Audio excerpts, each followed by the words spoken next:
Good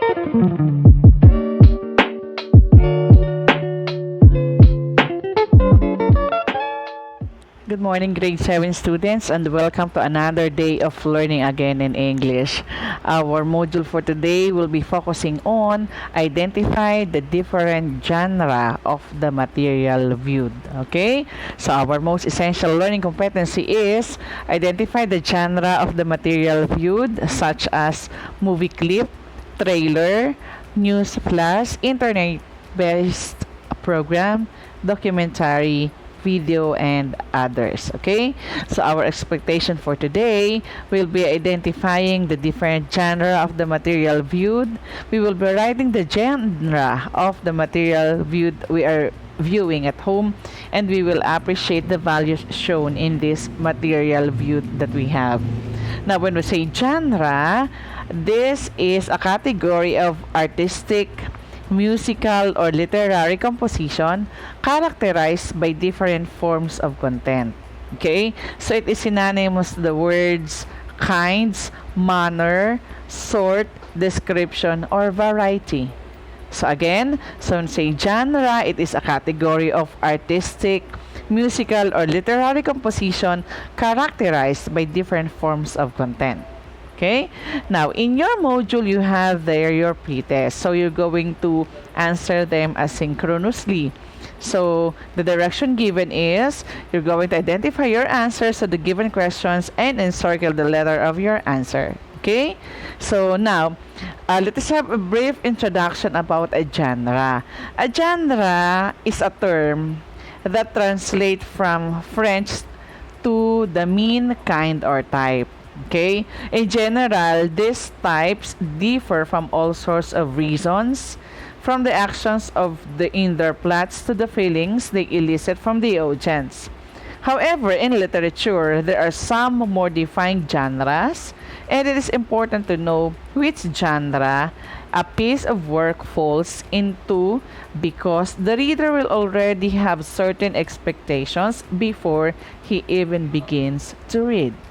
Now, there are different kinds, and we have different genres of materials that we are viewing. The first one is animated. So when we say animated, those are the cartoon programs we watch on television. Their themes may vary, as well as the target age. So most likely, they are for kids, and there are some also that are for teenagers. So the first genre of the materials that we are viewing is what we call animated. Okay? We proceed to number 2. The second genre of the material we are viewing is comedy.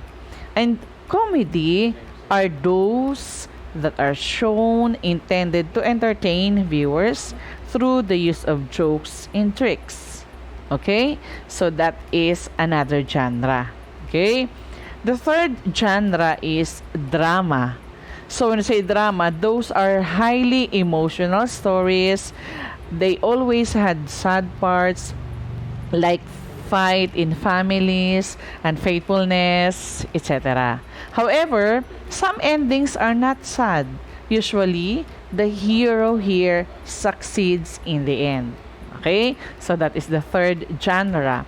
Now, the fourth genre is what we call myth.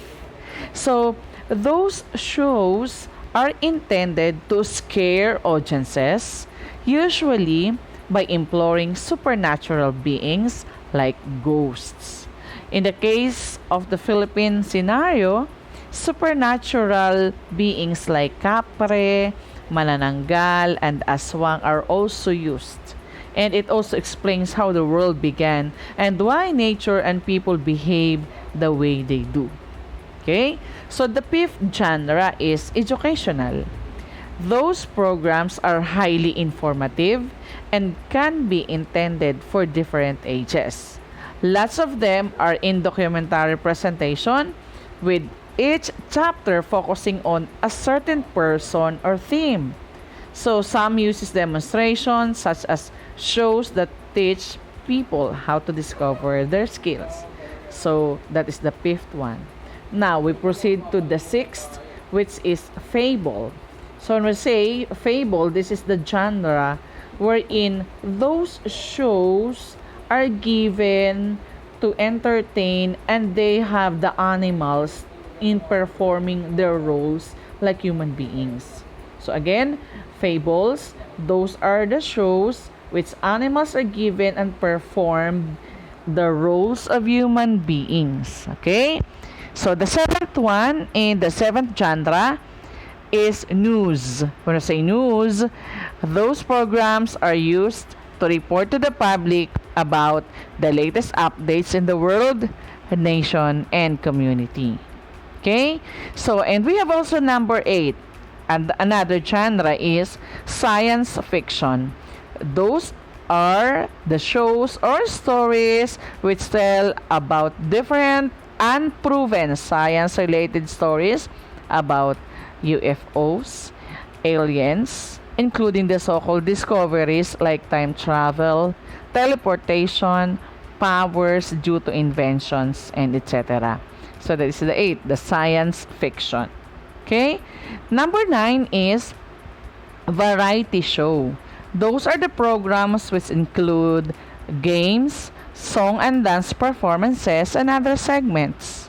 So we have the ninth genre, which is what we call variety show. So those are the different genre of the material viewed in our life that we are usually reading, or either we are usually watching these televisions. Okay, now we have the different activities given in your module, so you have to identify the different genre of the given sentences, and you're going to choose only the letter of your answer.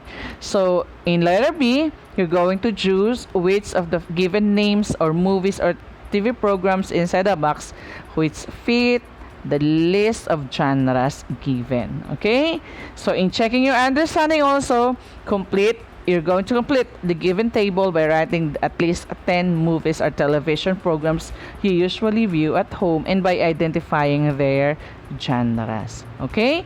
So that is our lesson for today. We have learned the 9 different genres of the material that we are viewing in either in reading or either in the television when we are watching. Thank you, and I hope that you have learned something today. God bless and keep safe.